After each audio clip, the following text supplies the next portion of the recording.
ईश्वर नमस्तुभ्यं। आप सभी श्रोतागणों का फाल्गुन मास कथा श्रृंखला में स्वागत है। आज हम श्रवण कर रहे हैं भगवान शिव से जुड़ी हुई पौराणिक कथा और कथा को आगे बढ़ाते हैं और श्रवण करते हैं फाल्गुन मास की कथा श्रृंखला। राजा नहुष का पतन होने के बाद फिर से देवलोक में अराजकता छा गई। उस दुरात्मा के लिए न तो मृत्युलोक में स्थान रहा न स्वर्गलोक में। महापुरुषों की अवहेलना करने से इनका सारा पुण्य फल एक ही क्षण में भस्म हो गया और अब पृथ्वी पर दूसरा कोई यज्ञ करता राजा दिखाई नहीं दे रहा था जिसका इंद्र के सिंहासन पर अभिषेक किया जा सके। फिर एक बार सभी देवता और ऋषि मुनि चिंतित हो गए। तत्पश्चात सची देवी ने धर्म और अर्थ युक्त वाणी में कहा, गुरुदेव, बृहस्पति और अन्य देवता चिंता न करें। अब सभी लोगों को वही जाना चाहिए जहां हमारे स्वामी रहते हैं। इंद्राणी की बात सुनकर बृहस्पति जी और देवताओं के साथ ब्रह्मा हत्या पीड़ित देवराज इंद्र के पास गए।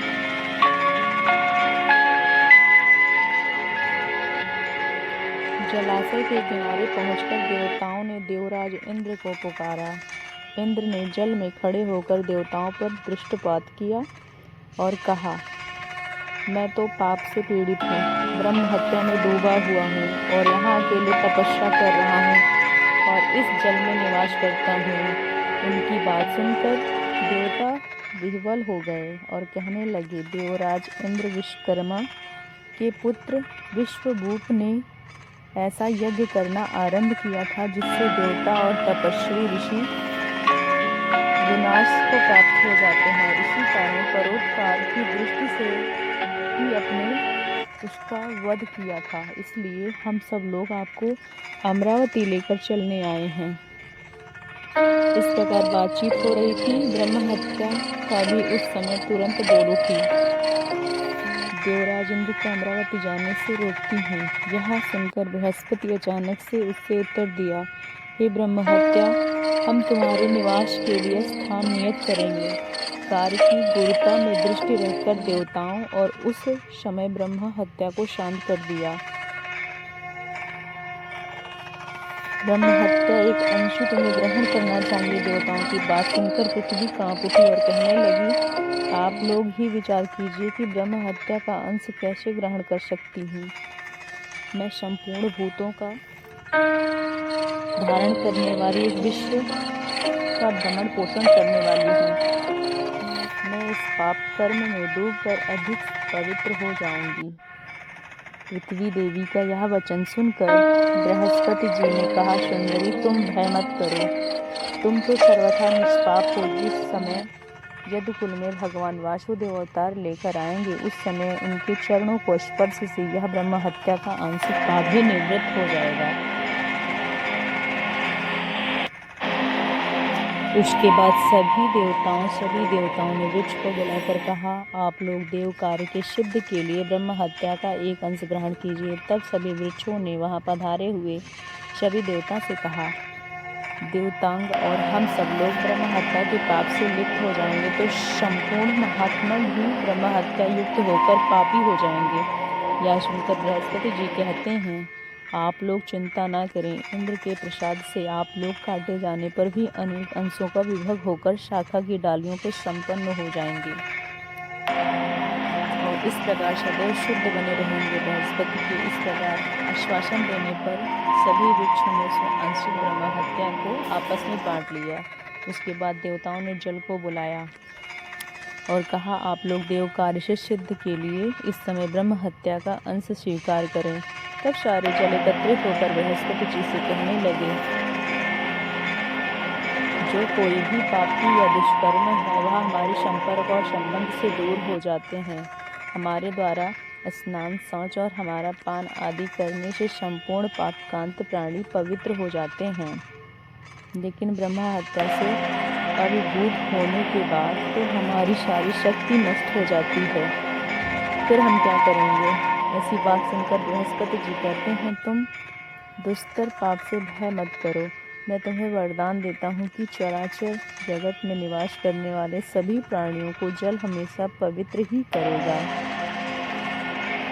उनके ऐसा कहने पर जल में भी ब्रह्म हत्या का तीसरा अंश ग्रहण कर लिया। उसके बाद बृहस्पति जी ने स्त्रियों को बुलाया और उन्होंने कहा, आप लोग इस समय कार्यों को सिद्ध करने के लिए ब्रह्म हत्या का बाकी का जो अंश बचा हुआ है उसे ग्रहण कर लीजिए।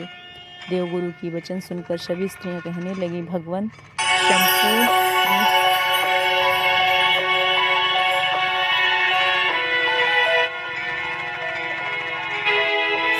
धर्म और अर्थ काम की सिद्धि के लिए उत्पन्न हुई हैं। अगर नारी ही पाप आचरण करने लग जाए तो पाप का अनेक पक्ष यानी कि पिता, नाना और पति के कुल को लिप्त होते हैं। ऐसे वेदों की आज्ञा क्या है?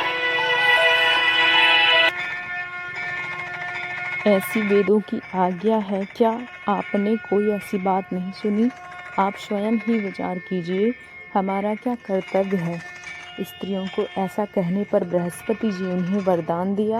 बृहस्पति जी ने कहा, हे देवियों, आप सब इस प्रकार पाप से भय मत कीजिए।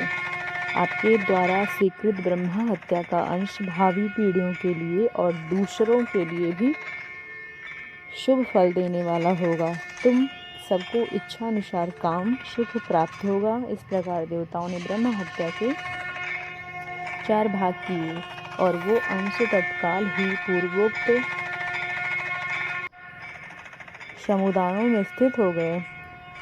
उस समय देवराज इंद्र का पाप सर्वथा नष्ट हो गया और इसलिए देवताओं और ऋषियों ने देवपुरी में सची सहित देवराज इंद्र का पुनःअभिषेक किया। महात्मा इंद्र संपूर्ण देवताओं, महानुभवों, मुनीश्वरों और सिद्ध गणों के साथ पुनः लोकपाल पद को स्थापित हो गए। इस समय इंद्रलोक के संपूर्ण निवासियों के मन में महान उत्सव और अपार आनंद छा गया। तो यह थी आज की फाल्गुन मास की कथा श्रृंखला। हमें आशा है कि आप लोगों को यह कथा श्रृंखला बेहद पसंद आई होगी।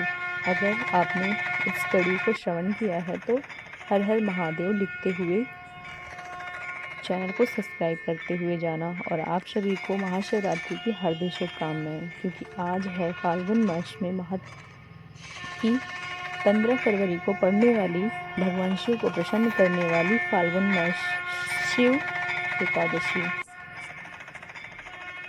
एकादशी के बाद जो आती है त्रयोदशी यानी कि प्रदोष, उसके बाद हम महाशिवरात्रि का पर्व मनाते हैं।